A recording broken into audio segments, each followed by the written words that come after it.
paranormales.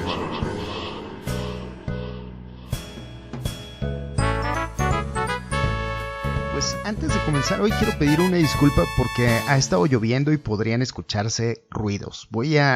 Vamos a imaginar que son efectos especiales. Ya es octubre y dijimos que todo el mes es Halloween en Paranormales. Saludos, como siempre, van los saludos especiales a Julia Resusta, Jaime Alberto Pantano, Fausto Razo, un abrazo amigo, Ramiro Castro Cabanillas, Francisco E, Lucia A, M Barreto 81, Patricia Ver, a Roy Mena Oreamuno, que nos ve y nos escucha desde Costa Rica, a Corcolito Bizarro, Leandro Ruiz y Sir Gaizán Condelcourt. Espero que lo haya pronunciado bien. Y bienvenidos todos, vamos a llamarle contactos paranormales a este podcast porque aquí sí la comunicación va a ir de ida y vuelta. Y obviamente porque es muy temático el nombre. Le viene bien, creo. Y para quienes nos visitan por primera vez, este es un podcast donde hablamos de temas sobrenaturales, pero desde un punto de vista crítico y escéptico. Si esto es algo que puede llegar a molestarles, entonces les recomendaría antes de comenzar que no lo escuchen. Y lo digo por aquellas personas que quieren creer en lo que ya han escuchado y necesitan cerrarse al debate. No son todos, yo lo sé. También hay otros a los que les gusta escuchar la otra cara de la moneda, que no creen pero les gusta escuchar del tema, y hay quienes sí creen y también les gusta escuchar. Hay de todo aquí, como seguramente hay personas en los podcasts y canales cuyos creadores sí creen o dicen creer y que en realidad no creen en nada. Hace tiempo alguien, creo que fue un amigo quien lo comentaba, decía que escuchar de estos temas era como ir a comer comida chatarra. No es sano, todos lo sabemos, pero de vez en cuando uno va y se come una hamburguesa. Aquí en Paranormales expongo charlatanes y desmonto o cuento cómo otras personas han desmontado casos supuestamente sobrenaturales. La finalidad, quiero repetirlo una vez más, es entretener, pero hacerlo de forma que quede algo en quienes nos escuchan, que son las herramientas que se usan para desmentir bulos. ¿Y qué es un bulo? Se preguntarán. Es una palabra que se usa sobre todo en España para hablar de noticias falsas. Es como la palabra hoax en inglés, más popular por acá, pero que intento no usar tan seguido porque es un anglicismo, y aunque en América Latina es más usual por la cercanía con Estados Unidos, puede sonar ajena a las personas que me escuchan desde el otro lado del charco. Como sea, bulo o hoax significan lo mismo, son falsedades que se lanzan a propósito para engañar a otras personas. Son fakes, pues. Carl Sagan habla de esto en El mundo y sus demonios, nada más que ahí les llama camelos. Camelo es otra de esas palabritas nada populares, nadie va por ahí hablando de camelos y básicamente es un sinónimo, solo que el camelo es más como una burla, es engañar o burlarse de alguien haciéndole creer algo falso. Y precisamente fue leyendo El mundo y sus demonios que decidí cambiar la temática del canal de YouTube y que ahora nos ha traído hasta este podcast.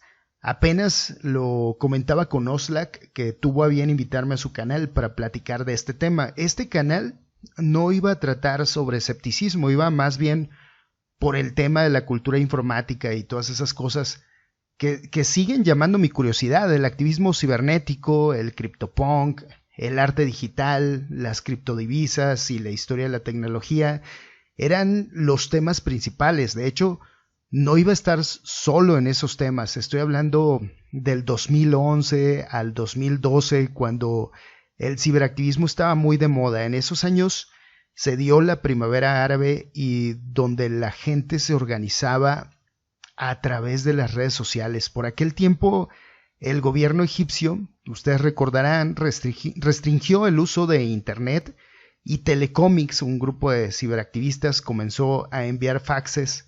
Todavía había faxes en aquel tiempo, bueno, poquitos, pero los había para que quienes apoyaban las protestas desde Egipto pudieran conectarse.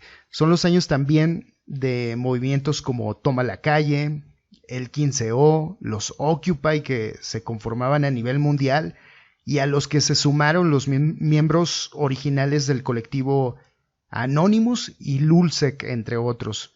Por eso hasta ahora cambié el nombre del canal.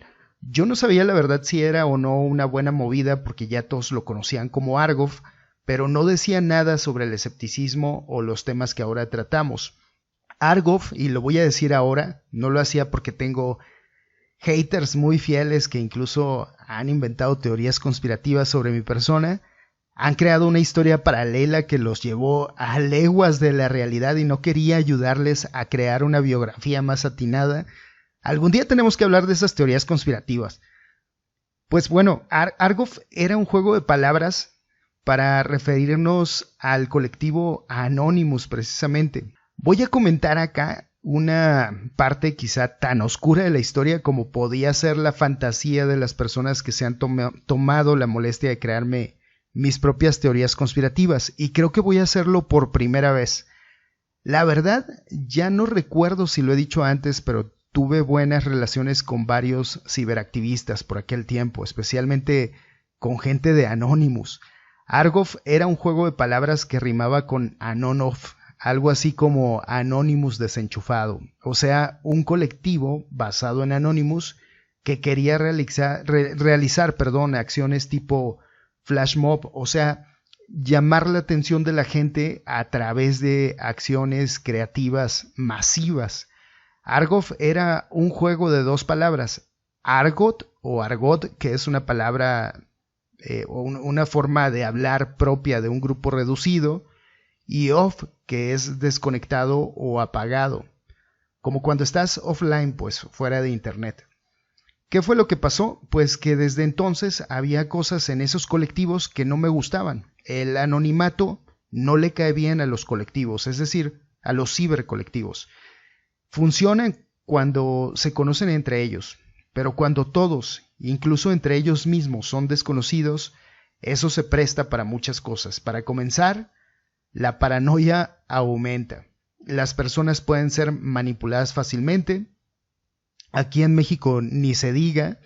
Y los carismáticos pueden provocar estragos. Y eso fue lo que sucedió. Y a ver, no sé si contar más detalles. La verdad, esa parte de la historia a veces preferiría dejarla para mí nada más. Me encantaría que fuera distinta. No lo es. Supongo que ayuda a entender un poco mejor algunos detalles. Y con eso basta. O quién sabe, a lo mejor alguien quiere preguntar más. Si es así, pues está bien, yo respondo. Pero lo padre de todo esto, quitando las partes tristes, porque hubo partes tristes también en esta historia, no olvidándolas, por supuesto, porque son parte de mi historia y no tengo por qué olvidarlas, pero me refiero a que tomando en cuenta todas las cosas positivas, quizá lo mejor de todo es que hoy hago algo que me encanta. Este canal es algo que, a pesar de que me cuesta algo de trabajo volver por, ya saben, pues la rutina del adulto, sí me gusta mucho. Las cosas de las que puedo hablar con ustedes me llenan de ánimo, compartir lo que me gusta, ¿saben? Y creo que ese es el punto, y lo fue desde el principio. La verdad es que la educación en muchos de nuestros países no es muy buena. Por eso hay tanta superstición y tantas noticias falsas, y tienen tanto éxito y tanta difusión en los medios de comunicación, porque en nuestros países no nos enseñan a ser críticos, todo lo contrario. En mi país, por ejemplo, la educación es pública y gratuita. Existe obviamente la educación privada, pero ningún niño puede quedarse fuera. A eso se refiere la educación pública. Pero la calidad de la educación es pésima. Los profesores están metidos en una mafia que controló desde hace décadas un sindicato. Estamos hablando de profesores que fueron educados en ese sistema y que a su vez educan a las nuevas generaciones. ¿Cómo podrían cultivar el pensamiento crítico? Todo lo contrario, promueven un sistema obsoleto en el que repetir una y otra vez lo mismo es más que suficiente, y donde el trato es como el que se tendría con pequeños soldaditos uniformados, donde no se puede cuestionar nada y donde las matemáticas y las ciencias naturales no son tan importantes como la memorización de fechas de batallas históricas que ni siquiera fueron como se las cuenta. Luego ese orgullo nacionalista exagerado y anticuado y ese trauma histórico de la conquista de México son cosas que nos impiden avanzar y ponernos al nivel de otros países. En el fondo, con los temas que trato, aunque son solo entretenimiento, porque esos son entretenimiento, intento dejar algunas herramientas que nos ayuden a ser más críticos. Y no hablo de ser malos críticos, sino de saber discernir, que pienso que eso es muy importante. Preguntarnos si nos mienten o nos dicen la verdad, si lo que nos cuentan es posible o no, si detrás existen otras intenciones o nos están tratando de manipular para vendernos algo. Volviendo al tema de El mundo y sus demonios, pues fue precisamente ese libro el que me inspiró a darle el formato que tiene ahora Paranormales. Quienes ya lo leyeron, si no lo han hecho todavía, les va a encantar y mientras lo leen espero que se acuerden de lo que aquí hago, sería un halago. Quienes ya lo leyeron recordarán que casi al final hay una parte que se llama Adictos del Significado. Al final de ese capítulo hay una parte en la que Carl Sagan se pregunta cómo podríamos poner más ciencia en la televisión y luego hace una lista de posibilidades. Esa lista precisamente fue la que me inspiró. Es más, no solo me inspiró, creo que copié la descripción del canal porque la descripción del canal es casi una copia. Él, por ejemplo, proponía una serie llamada Misterios Resueltos en contraposición con la famosa serie de Misterios sin resolver, ustedes la recordarán. También proponía otra llamada Volvió a sonar la campana, en la que se hablaría de casos en los que los medios de comunicación han caído en mentiras promovidas desde el gobierno, así lo decía él. Incluso sugería que los 2 primeros capítulos fueran el incidente del Golfo de Tonkin, que se usó para intensificar la participación estadounidense en la guerra de Vietnam, y la irradiación de civiles y personal militar después de 1945. Esa es una parte de la historia oscura de los Estados Unidos que es muy interesante y por supuesto también proponía una serie sobre malas interpretaciones y errores de científicos famosos, líderes y figuras religiosas, exposiciones regulares de pseudociencia como el clásico de cómo doblar cucharas, las cirugías psíquicas, etcétera, cómo nos han engañado. Lo que sí me ha tomado por sorpresa es que en México ha pasado algo muy curioso. Si esto pasa también en otros países, en sus países, por favor coméntenlo. Y es que en los 80s y 90s, ya lo he platicado, había un programa de televisión que se llamaba ¿Y usted qué opina? Ahí estuvieron viejos amigos del canal como Juan Chía y Héctor Chavarría, pero también personajes como Jaime Maussan. Se armaban muy buenos debates, sobre todo con el tema de los ovnis. Como era en la noche, pues duraba mientras las personas tuvieran la tele encendida. Uno de ellos duró 7 horas, para que se den una idea de lo que estamos hablando. Pues Héctor Chavarría era uno de los personajes porque dejó de ser un panelista para convertirse en un personajazo de la televisión al que todos recuerdan como el escéptico. Era, como dijo Juan Chía el día que estuvo por acá, de los rudos. Y es que sí, aquí en México, en la cultura popular, el público de la televisión de aquellos días relacionó el tema del escepticismo versus los creyentes con el tema de la lucha libre. Casi podemos decir que lo traíamos en los genes. Como veíamos a 2 grupos antagónicos discutir acaloradamente en la televisión, en un programa en vivo y con un público que se ponía frenético cuando discutían acerca de un tema que tiene más relación con la fe que con cualquier otra cosa, pues no podían más que relacionarlo con el tema de la lucha libre. Los técnicos eran los buenos, eso de los técnicos se lo daban a los que apelaban al corazón y la imaginación de la gente, o sea, los creyentes de los ovnis y los fantasmas, y los rudos eran los que apelaban a la razón más que al corazón, los que venían a quitarle la fe a los creyentes. Creo que se entiende perfectamente la relación que hacían de esto. Desde entonces, creo que quedó en la mente de las personas la idea de que los escépticos eran algo así como los antagonistas de los difusores de teorías conspirativas, ovnis, fantasmas y supuestos fenómenos psíquicos. Y claro, en buena medida, el escepticismo desde siempre se ha dedicado a desmentir estas cosas. Como vamos a tener tiempo de explicar a lo largo de octubre y parte de noviembre, como les había comentado, los videos del canal van a estar dedicados al tema del espiritismo y los fantasmas. A partir de la era victoriana, cuando los médiums y los espíritus se pusieron de moda, trataron de tomar su lugar como una ciencia, atrayendo a científicos a sus filas, y desde entonces trabajaron de la mano prestidigitadores, o sea magos pues, y científicos para descubrir si había algún engaño. En buena medida, el escepticismo se ha dedicado a esa clase de fraudes por lo mismo, porque tanto en la era victoriana como durante los años 60 y 70 sobre todo, los vendedores de humo intentaron tener el visto bueno de académicos e intelectuales para aumentar su prestigio. Pero el escepticismo es más antiguo que eso y comenzó siendo lo que es, una forma de pensar, no es algo que esté limitado a lo sobrenatural.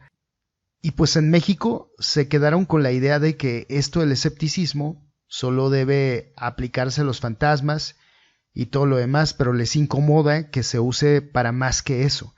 Hace unos días escuchaba a Héctor Chavarría hablar con César Buenrostro sobre el tema. Les mando un saludo a los dos. Chavarría explicaba precisamente que no se puede hacer ciencia sin ser escéptico. Y claro, es lógico. Y esto no quiere decir que el escepticismo solo lo puedan practicar los científicos, ojo aquí, sino que para hacer ciencia se debe ser escéptico. Por cierto, muchas gracias a las personas que estuvieron en el directo con Oxlack y que han pasado a saludarnos a lo largo de estas semanas. Espero que el contenido les esté gustando. Y bueno, alguien también me regañó por haber ido con él. Y a ver, quiero aclarar algo. Yo sé que a muchos les pudo haber molestado que asistiera porque muchos de los seguidores de Oxlack son creyentes y que muchos escépticos pudieron haber rechazado la invitación a su canal. Yo sé, yo lo entiendo. Y entiendo su decisión. También lo entiendo que hay debates que estrictamente hablando ya están cerrados. No se puede ni se debe debatir algo que a todas luces fue falso y que ya incluso fue superado hace mucho tiempo por las universidades, como puede ser el caso de la parapsicología, o por la astronomía y la exobiología, como puede ser el de los enanitos verdes que vienen de Marte, o el de la biología y la química con la homeopatía. Pero este es mi tema y yo no soy científico. Soy un tipo común y corriente, más corriente que común, con un canal en YouTube y un podcast, nada más. Cualquiera con una computadora y un micrófono podría tener un canal de YouTube y un podcast, ¿estamos de acuerdo? Es más, probablemente no se necesita ni de una computadora. Con un buen teléfono y ¡pum!, tienes un canal. Mi contenido es este y es lo que puedo ofrecer. Y mi idea es precisamente elevar el nivel de esta discusión. Y nuevamente aquí, ojo, porque he dicho elevar el nivel de discusión, no elevar el volumen de la discusión. Elevar el volumen de la discusión es subir la voz, es gritar, es discutir de mal modo. Elevar el nivel de la discusión es corregir y mejorar la calidad de los discursos. Eso sin contar con que vivo en un país donde hay muy pocos creadores de contenido para estos temas y muy poco público también. Y eso se nota en las calles. Hay muchas personas, por ejemplo, que no creen en Dios y lo ocultan de su familia para no tener problemas. Y en cuanto a otros temas sobrenaturales, porque la religión, les guste o no, a la gente le guste o no escucharlo, es nada más otro tema sobrenatural, que a lo largo de la historia ya hemos decidido atribuirle social y psicológicamente otro estatus, es otra cosa, pero es uno de tantos temas de lo sobrenatural y ya. Hay muchas más personas afuera que creen en ovnis, en el tarot, en el horóscopo, etc. Así es la vida real, uno no va por la vida eligiendo amistades por lo que creen. ¿Qué mejor llevarnos bien con alguien cuyas ideas coinciden con las nuestras? O qué aburrido tal vez, pero en la realidad no pasa así, hay de todo. Por supuesto, entre mis mejores amigos hay agnósticos, ateos y escépticos, pero también tengo amigos creyentes. Y el canal va por ahí, es como este podcast. ¿Cuál es la idea? Pues debatir, pero debatir como lo haríamos entre amigos con ideas diferentes. Debatir y compartir puntos de vista como podríamos hacer una buena tarde mientras se toma un buen café. Y lo hemos dicho ya varias veces. No estamos aquí para quitarle la fe a nadie o para obligar a las personas a pensar igual. Eso es una tontería y no va a pasar jamás. Pero sí podemos ayudar a que el nivel de discusión mejore y eso no lo vamos a lograr aislados. Yo entiendo que un investigador o un académico se niegue a entrar al juego con creyentes de los ovnis o los fenómenos sobrenaturales. Entiendo que no se quiere exponer. No tienen que hacerlo. Ni siquiera un divulgador o un periodista. Yo lo entiendo. Pero eso no significa que vayamos a hacer de los temas algo intocable. Allá afuera hay personas que no saben por qué el tema ya está cerrado. O si lo saben, tal vez se sientan curiosas. ¿Por qué está cerrado? O quieren saber tu punto de vista. Hace poco alguien, un miembro de una de las asociaciones más conocidas de España, le pedí que me ayudara con el tema de Pachita, la curandera psíquica a la que aquí en México en la que se sigue creyendo, y me contestó que eso en todo el mundo ya estaba superado. Mal, porque abandonar algo así, un foco rojo en las pseudoterapias, solo porque hace tiempo ya se desmontó, es un error. No solo se trata de desmontarlo, se trata de difundirlo. Ese descuido hace que otras personas, en su nombre, sigan actuando al margen de la ley. Sí, eso pasa en México, pero también viajan a otros países y su grupo, el grupo de esta persona, por ejemplo, también opera en Europa. Si bastara con ser superado, ya no operaría allá. Entiendo que esto dé flojera, pero no debería dejarse abandonado, menos cuando se trata de un tema que expone la salud, la vida y los bolsillos de la gente. Y bueno, si tengo un canal donde desmonto o narro cómo alguien más desmonta esta clase de ideas, ¿por qué tendría que esconderme o evitar el debate? Insisto, el debate de estos temas puede estar cerrado, pero para mí sigue siendo atractivo el intercambio de puntos de vista. ¿Por qué? Porque la argumentación de los creadores de contenido sobrenatural suele aprovecharse del descuido o los huecos argumentales para intentar confundir a las personas. El debate puede estar cerrado, pero eso no quiere decir que se haya acabado con la superstición o los vendedores de humo. Esos siguen afuera. Y si se supone que sabemos contraargumentar o que conocemos la forma en que ellos tuercen la información para sacarle provecho, ¿por qué deberíamos evitarlo? Eso me recuerda un poco a los mismos charlatanes, pero del boxeo o de las artes marciales, que alardean en canales de YouTube de saber técnicas mortales que a kilómetros se nota que no sirven para nada, pero que evitan poner en práctica en un combate real porque según ellos no quieren exponer al rival a un mal golpe. Mejor digan que tienen miedo ya.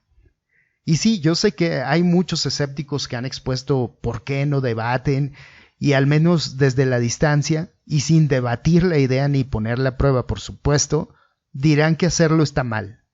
Sus motivos tendrán, no sé, pero a mí en lo particular me suena a pretexto. Y bueno, la invitación de Oxlack no era para debatir, por supuesto, sino más bien para conocer el otro punto de vista. Y yo disfruté mucho estar ahí, la verdad. Yo a Oxlack lo conozco desde hace ya algunos años, cuando entonces sí nos sentábamos a debatir. Creo que en 3 ocasiones. Ahí conocí a Johanan Vargas también, a Héctor Fuentes. He conocido a muchos creyentes. Obviamente las discusiones son acaloradas y los ánimos pueden encenderse, pero muchos de ellos también tienen curiosidad y se nota. Ese día, por ejemplo, hablábamos de Héctor Fuentes. Él es creyente de todas estas cosas tal cual, y aún así podemos sentarnos juntos y conversar. Obviamente, no porque lo conozca voy a matizar lo que piense. A algunos creyentes Sí, claro, les caigo muy mal, pero no hay de otra. Aquí estoy y aquí voy a seguir. Y Oxlack, ya lo he dicho antes, pues es muy buen tipo, me cae bien. Una vez grabamos en su casa y se lució como anfitrión. Comimos bien, invitó a unos amigos, bebimos cerveza, luego nos sentamos frente a la cámara e intercambiamos puntos de vista. Y lo que comento es algo que van a escuchar de Héctor Chavarría o de Juan Chía. Hay creyentes de estos temas que son a todo dar, lo mismo que hay también escépticos que son un higadito. Lo importante aquí es mantener el nivel argumentativo. Yo les apuesto que al final algo queda. Por eso es que muchos creyentes a lo largo del tiempo se van moviendo más al lado escéptico. Hablo, por supuesto, de quienes creen realmente en estas cosas, no de los charlatanes que saben que lo que están diciendo es mentira, pero ya han encontrado en esto un estilo de vida. Muchos creyentes comienzan así y poco a poco se van desencantando, sobre todo cuando intentan hacer sus propias investigaciones o cuando comienzan a clavarse mucho en los datos y aprenden a usar métodos más adecuados. Muchos, con el tiempo, a lo mejor siguen creyendo porque necesitan en el fondo creer en que los fenómenos, por ejemplo, los visitantes del espacio exterior, existen realmente. Pero con el tiempo, después de escuchar a los supuestos contactados o testigos, de ver imágenes y videos, comienzan a entender de qué se trata. No sé, cosas como esta es una gota de agua sobre un vidrio, este es una doble exposición, este es un globo, este es un ave desenfocada, esto es solo un avión, esto es CGI. Y cuando alcanzan ese nivel, aun cuando sigan creyendo, seguramente van a compartir lo que saben y no van a dejar que otras personas caigan en la trampa, ya sea por evitar que otros sean engañados o por satisfacción personal, como puede ser competir con otros.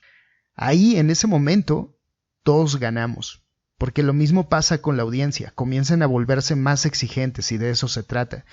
Yo recuerdo que antes del internet, ya llovió desde entonces, ya lo sé, jóvenes, antes del internet todo el mundo se quejaba de que el contenido de la televisión era muy malo. Había hasta eslóganes como apaga la televisión, enciende tu cerebro, o aquí en México con la cadena Televisa, en todas las marchas se podía leer Televisa te idiotiza. Y todos opinaban que los programas estaban hechos para mantener a la gente dormida y que las noticias estaban manipuladas. Y cuando llegó el internet, todo el mundo esperaba que los contenidos exigieran más intelectualmente. Pasó todo lo contrario. Internet está saturado de noticias falsas. Apenas leía un comentario que decía: Facebook lo elimina, YouTube lo censura, Twitter lo borra, Instagram lo bloquea, Google lo esconde, un ejército de trolls lucha por tu silencio, pero los medios de desinformación masiva lo llaman teoría de la conspiración. Más falso no puede ser. Las teorías conspirativas y las noticias falsas, los enanitos verdes y los horóscopos, saturan Internet y venden muy bien. Y claro, los buscadores pueden tener algo de culpa, pero son empresas. Venden en los primeros lugares porque la gente los compra bien. ¿Cómo se puede competir contra eso? Pues no se puede. Pero no son empresas como Google quienes consiguen eso. Son las personas que hacen las búsquedas. Si uno, por ejemplo, intenta buscar la palabra Anunnaki, no va a aparecer la leyenda de los dioses sumerios menores, sino la de unos extraterrestres que gobiernan el planeta. Y cuando uno busca sumerios, no va a aparecer la civilización mesopotámica, sino una versión donde los dioses eran en realidad seres del espacio. Si cualquiera en la calle le pregunta a 10 personas, va a suceder lo mismo. La mayoría de los que conozcan la palabra Anunnaki o sumerio van a hablar de enanitos verdes. ¿Qué ha cambiado? Nada. Y nada va a cambiar mientras no se vuelva atractiva la idea. ¿Y cómo se consigue esto? Pues volviendo accesible todo esto, aprovechando estas leyendas urbanas, estos bulos, estas noticias falsas para provocar la curiosidad de la gente. Los charlatanes se aprovecharon de la curiosidad, ok. Entonces ahora es momento de mostrar la otra cara de la moneda. Pero eso sí, amigos, no compren la idea de que el escepticismo solo se aplica a estas cosas. No, esto sirve bien para comprender mejor la idea, saber cómo funcionan las falacias lógicas. Por ejemplo, en esto de la lógica aristotélica no se inventó para hablar de ovnis, se usó para organizar mejor el pensamiento. Con el escepticismo lo mismo, no se inventó para hablar de fantasmas, funciona bien ahí, se entiende bien ahí, pero comenzó como una corriente filosófica de la antigua Grecia. Ellos no conocieron a J.J. Benítez ni a Jaime Maussan. Y además, de nada sirve el conocimiento si no se aplica. Ya tienen la punta de la lanza, no se queden señalando al sol con ella. Si me lo permiten, voy a cerrar el día de hoy con algo que escribió Carl Sagan en El mundo y sus demonios. Dice lo siguiente: las ideas nuevas, los inventos y la creatividad en general son siempre la punta de lanza de un tipo de libertad, una rotura de limitaciones y obstáculos. La libertad es un requisito previo para continuar el delicado experimento de la ciencia, razón por la que la Unión Soviética no podía seguir siendo un estado totalitario para ser tecnológicamente competitiva. Al mismo tiempo, la ciencia, o más bien su delicada mezcla de apertura y escepticismo, y su promoción de la diversidad y el debate, es un requisito previo para continuar el delicado experimento de la libertad en una sociedad industrial y altamente tecnológica. Una vez cuestionada la insistencia tecnológica en la opinión dominante de que la Tierra estaba en el centro del universo, ¿por qué aceptar las afirmaciones repetidas con confianza por los jefes religiosos de que Dios envió a los reyes para que nos gobernaran? En el siglo XVII era fácil fustigar a los tribunales ingleses y coloniales y lanzarlos con frenesí contra la impiedad o herejía. Estaban dispuestos a torturar gente hasta la muerte por sus creencias. A finales del siglo XVIII no estaban tan seguros. Y agrega más adelante: pero no sirve de nada tener esos derechos si no se usan. El derecho de libre expresión cuando nadie contradice al gobierno. La libertad de prensa cuando nadie está dispuesto a formular las preguntas importantes. El derecho de reunión cuando no hay protesta. El sufragio universal cuando vota menos de la mitad del electorado. La separación de la Iglesia y el Estado cuando no se repara regularmente el muro que los separa. Por falta de uso, pueden llegar a convertirse en poco más que objetos votivos, pura palabrería patriótica. Los derechos y las libertades se usan o se pierden. Con esto me gustaría terminar el día de hoy. Ánimo y como siempre les mando un abrazo a donde quiera que estén. Ya es viernes, pásenla bonito. Y espero que les haya gustado el video de los ovnis con música de Tropical Forever. Iba a hacer solo la primera parte de 1 minuto para compartirla en Twitter, pero luego me fui de filo y me aventé todo el video. Yo esperaba que YouTube me pusiera un strike o algo así, pero no pasó nada. Parece que los chavos de Tropical Forever no se lo tomaron mal. Y es que el tema de los ovnis al final se vuelve pura vacilada y quería que se notara mejor. Lo que ven ahí es la supuesta toma que quisieron hacer del Área 51, de entrar corriendo y que fue un fiasco completo. Los raelianos, que la verdad son más bien una secta sexual. La sociedad Aterius, que es otra secta de los platillos voladores, y el pueblo temático de Roswell, que supo llamar la atención y sacarle provecho al turismo ufológico, vistiendo todo con platillos voladores y alienígenas.